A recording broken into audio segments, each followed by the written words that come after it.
Imagine you're, maybe 20 years old. You're just sitting in class or maybe watching a movie, and you feel it. Oh, yeah, that feeling. Right. That first dull, unmistakable throb in the very back of your jaw. Instantly, you know exactly what's coming. The horror stories. Exactly. The chipmunk cheeks, the endless pain, living on smoothies, and, those traumatic surgical extractions. Basically a rite of passage at this point. It really is. It's treated as this unavoidable guarantee of adulthood. Like, Like- you hit a certain age and somebody just has to surgically remove pieces of your skull. Which is, we've entirely normalized this expectation of pain and disruption. Yeah. Society basically tells you that because you grow these third molars, they must be extracted. Yeah. But relying on that assumed script that A inevitably leads to B, well, it ignores a massive amount of clinical reality. Right. When you actually look at the biological mechanisms, treating wisdom tooth extraction as this automatic universal necessity is just highly flawed. So, if you're listening to this deep dive right now and maybe dreading an upcoming dentist appointment, we're going to figure out if that extraction is actually an unavoidable guarantee. Spoiler alert, it might not be. Right. We're pulling our insights today from a really comprehensive set of clinical materials provided by a practice called My Gentle Dentist Brookside.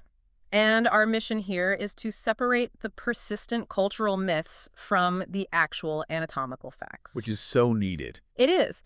Because to me, dealing with these teeth feels like, it's like dealing with that one chaotic guest who shows up way too late to a crowded dinner party. Oh, I love that analogy. Do you know what I mean? Like, the table is perfectly set, everyone is eating, the vibe is flawless, and then the door swings open. And here they come. Right. This uninvited guest just tries to wedge a chair between two people who are already shoulder to shoulder, and it just ruins the meal for everyone. Yeah, that late arriving guest is basically your third set of molars. Yeah. They arrive at the very end of your dental development, usually between the ages of maybe 17 and 25. Mhm. And the core conflict here isn't actually the teeth themselves. They're just following their biological programming. So what's the actual problem then? Well, as the clinical team at My Gentle Dentist Brookside highlights, it's a matter of anatomical real estate. We simply do not have the jaw space our ancestors used to have. See, I'm struggling with the mechanics of that. If evolution generally favors efficiency and our jaws have shrunk over millennia, why are we still genetically programmed to produce a third set of molars? It's a great question. Because usually when a biological feature becomes obsolete or, harmful, natural selection just phases it out. Why didn't our bodies get the memo to stop printing the extra teeth? So to understand that, we have to look at the timeline of human dietary changes and this concept in bone physiology called Wolff's Law. Wolff's Law. Yeah. Yeah, Wolff's bone. dictates that bone in a healthy person or animal will actually adapt to the loads under which it's placed. Oh, like working out a muscle. Exactly like that. For hundreds of thousands of years, our ancestors survived on incredibly tough, fibrous diets.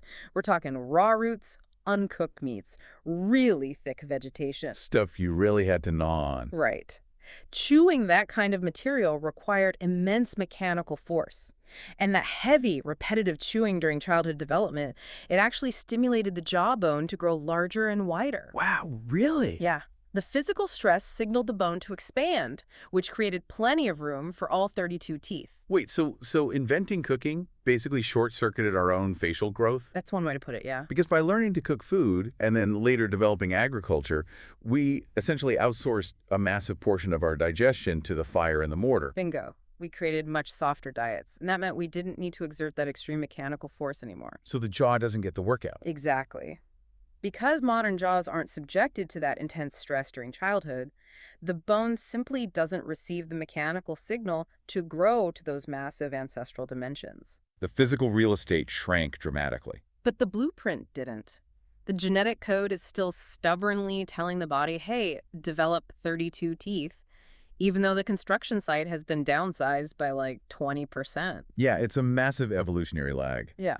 The dietary and environmental changes just happened way too fast for our DNA to catch up and update the inventory. Which leaves modern humans dealing with a literal structural conflict in the mouth. Yep. The teeth are just trying to execute their ancient genetic instructions in a modern, downsized environment. It's that dinner guest again. Right. And when the genetic blueprint tries to execute in a jaw that has no room for it, that's when the structural threats start to materialize. Okay, so what are we actually looking out for? Well, the most common threat clinical teams look for is impaction. Okay, let's visualize this for the listener. Think of your teeth as a row of books packed tightly on a shelf. Good visual. Every book is flush, standing perfectly upright. But if you take a thick, heavy dictionary and forcefully wedge it into the end of that shelf at a 45-degree angle... It doesn't just damage the book right next to it. Exactly. That dictionary acts as a wedge. The physical pressure transfers all the way down the line, bending the spines, crushing the pages of the entire row. Right. And in your mouth, one sideways tooth in the back transmits continuous physical force through the jawbone. It compromises the structural integrity of your entire smile. It's the domino effect. It is. And the damage from that wedge effect goes way beyond just aesthetic crowding, having crooked teeth. What else does it do? Well, when an impacted wisdom tooth pushes horizontally against the adjacent healthy molar, the second molar, it causes something called root resorption. Root resorption? That sounds bad. It's very bad. The constant physical pressure literally causes the root of the healthy tooth to dissolve away. Oh, wow. So you aren't just gaining a bad tooth, you're actively destroying a perfectly good one. Exactly. But impaction is only one side of the coin. The clinical materials from My Gentle Dentist Brookside point out another hidden threat.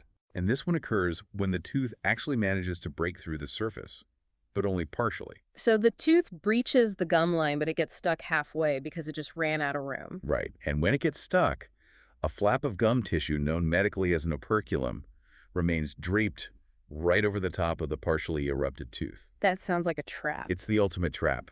Because these teeth are located so far back near the throat, they're practically impossible to clean with a standard toothbrush. Yeah, you can't reach back there. You really can't. So that flap of tissue creates this dark, warm, moist pocket. It basically becomes an ideal incubator for anaerobic bacteria. Okay, anaerobic, meaning they thrive in environments without oxygen. So this flap of gum is essentially sealing them in and protecting them. Protecting them and feeding them with trapped food particles that you can't brush away. Ugh, gross. Yeah, it's not pretty. And as these bacteria multiply, they excrete highly acidic byproducts. Because the pocket is sealed, that acid just sits there, directly against the enamel of the wisdom tooth and the healthy molar in front of it. It rapidly demineralizes the teeth. So it's just rotting them out from the inside. Pretty much. Yeah. Furthermore, the localized infection of that gum flap, a condition called pericornitis that can cause severe swelling, jaw stiffness, and the infection can even spread into the neck and bloodstream. Wait, I need to challenge this concept of silent damage, though, because it feels counterintuitive to me. How so? Well, how can something be actively rotting the bone in my jaw or dissolving the root of a healthy molar and not hurt immediately? I see. Because we're completely conditioned to use pain as our primary health indicator. Like, if my jaw doesn't ache, my teeth must be fine, right? And that is the biggest trap people fall into. The absence of pain does not equal the absence of a problem. Okay. And the mechanism behind that comes down to nerve density. Nerve density. Yeah. Yeah. See, the outer layer of your tooth, the enamel, has absolutely no nerve endings. It's essentially dead tissue. Right. So the bacteria can secrete acid and eat through that entire layer without you feeling a single thing. Nothing. Nothing. By the time the decay reaches the inner layer, the dentin or the pulp where the nerves actually live, the damage is catastrophic. Oh, man. So it's way too late. Way too late. And the same goes for the jawbone itself. Bone has very few sensory nerves compared to soft tissue. Really? Yeah. So a cyst forming around an impacted tooth can hollow out a significant portion of your jawbone before it ever triggers a pain response. So basically, because that bacteria trap or that bone cyst doesn't trigger your pain receptors until the structural collapse is already happening, waiting around for a toothache, just seems like a terrible healthcare strategy. It's the worst strategy. Dentists can't wait for you to complain. They have to act like structural engineers beforehand. Okay, so this is where the modern preventative paradigm comes into play, right? Exactly. The standard of care has shifted dramatically. During a comprehensive evaluation now, clinical teams aren't just looking in your mouth with a mirror anymore. Right. They're utilizing 3D cone beam computed tomography, or CBCT scans for short. So we're moving past those flat 2D panoramic X-rays where everything just looks like a blurry overlapping shadow. Oh, completely. 2D X-rays can actually be incredibly misleading in the jaw. How so? Well, a root might look like it's resting directly on a nerve in a flat image, but in reality, it's sitting a few millimeters in front of it. Ah, because it lacks depth. Right. 3D CBCT imaging allows the dental team to virtually map your jaw in three-dimensional space. That's wild. It is. They can rotate the image, view it slice by slice, and measure the exact millimeter distance between the root of the developing wisdom tooth, your sinus cavities, and the inferior alveolar nerve, which is the major nerve pathway running through your lower jaw. So they're essentially running a mathematical simulation of how that tooth is going to erupt before it even breaches the surface? They're predicting the trajectory, yes. If the 3D map shows that the angle of eruption will inevitably cause that wedge effect we talked about, or if it proves the tooth will only partially erupt and create that anaerobic bacteria pocket. Then the clinical recommendation is extraction. Precisely. They're stepping in to remove the thread before the root resorption begins, where the hidden decay reaches the nerve. It's a highly calculated, proactive defense of your overall oral architecture. But, okay, let's look at the flip side of that mathematical simulation. Okay. What if they take those 3D scans and by some genetic lottery, you actually have enough real estate in your jaw? What if the teeth are coming in totally straight? Then we arrive at the scenario that completely shatters the campfire horror story. The dream scenario. The absolute dream. If the clinical imaging confirms that the teeth are erupting vertically and you have the physical jaw space to accommodate them and they are fully accessible for you to clean and floss, they stay. Wait, really? You just leave them alone? You leave them completely alone. There's no biological rules stating every single third molar must be extracted. Wow, okay. Yeah, if your jaw anatomy supports them and they aren't threatening the adjacent teeth, they can function perfectly well as regular molars for the rest of your life. So the clinical recommendation to extract isn't necessarily based on whether the teeth hurt right now, but whether they're mathematically guaranteed to ruin the neighborhood of your mouth later on. Exactly. It's about protecting the foundation of the smile over the long term. Well, the clinic providing this material is called My Gentle Dentist Brookside. And I have to call out that name because gentle is a very loaded word in this context. It is. I mean, you can use all the 3D predictive modeling you want, but if the math says the tooth has to go, you are still surgically extracting a chunk of bone from a human skull. That's true. I'm just struggling to see how that procedure can ever truly be considered gentle. Is that just a clever marketing slogan? Or have the actual mechanics of the surgery changed? No, the mechanics of the surgery have actually undergone a massive technological revolution. Really? Oh, yeah. In the past, extractions often involved significant mechanical force, and that's what led to the swelling, the bruising, and the traumatic recoveries people associate with the procedure. The chipmunk cheeks. Exactly. But today, practices that prioritize advanced care utilize technologies like piezoelectric surgery. Piezoelectric, meaning they're using sound waves. Yes. They're using high-frequency ultrasonic vibrations. A piezosurgery device uses microscopic vibrating surgical tips that are specifically calibrated to cut hard tissue like bone and teeth while completely bouncing off soft tissue. Wait, so the tool can cut through the jawbone to free the impacted tooth, but if it accidentally brushes against the gum tissue, or more importantly, that major alveolar nerve we talked about, it won't cut it. It will not damage the soft tissue. That is incredible. It dramatically reduces the surgical trauma. The precision is microscopic. You're no longer dealing with brute force. You're dealing with ultrasonic tissue selectivity. Wow. And the modernization extends into the recovery phase as well. Advanced clinics are now using biological protocols like PRF or platelet-rich fibrin. Okay, that sounds like something straight out of a regenerative medicine lab. How does that factor into a dental extraction? Well, it is regenerative medicine, just applied to dentistry. Okay. Before the procedure, the team takes a small sample of your own blood and spins it in a centrifuge. Like getting blood work done. Exactly. This isolates your body's natural healing factors, the platelets and white blood cells, into a concentrated gel-like membrane. After the tooth is removed using the ultrasonic tools, they place this PRF membrane directly into the extraction socket.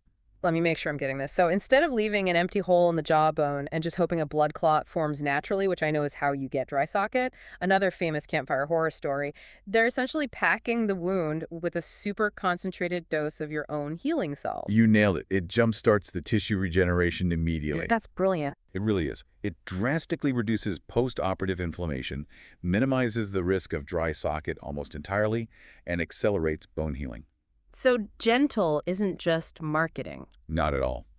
When you combine the 3D predictive mapping, the ultrasonic surgical tools that protect the nerves, and regenerative protocols like PRF, the term gentle stops being a marketing slogan. It becomes a clinically accurate description of a modernized medical procedure. It's just fascinating how the entire narrative shifts once you understand the actual mechanisms at play here. It really is right and day. So if you're listening to this and you're starting to feel that ache, or maybe you're just reaching the age where the third molars are waking up, the ultimate takeaway is to drop the assumptions. Right. Don't panic and just assume you're destined for a traumatic surgery. But equally, do not ignore the biological reality. Do not assume that a lack of pain means a lack of danger. Yeah, because ignoring it is how you let the wedge effect slowly destroy the bookshelf, or how you let an anaerobic bacteria pocket dissolve your enamel in absolute silence. Yes. The smartest, most proactive move you can make is to get professional eyes on those teeth before they ever have the chance to become a crisis. Book a comprehensive evaluation. Right. Let a clinical team map your unique jaw space with a 3D CBCT scan. Get a clear mathematical answer about the trajectory of your specific teeth. Move away from all that cultural anxiety and move toward an actionable preventative plan. I couldn't agree more. When you remove the unknown, you remove the fear. Understanding your own anatomy is the ultimate defense against the campfire stories. Absolutely. No stress, just clear science and proactive care.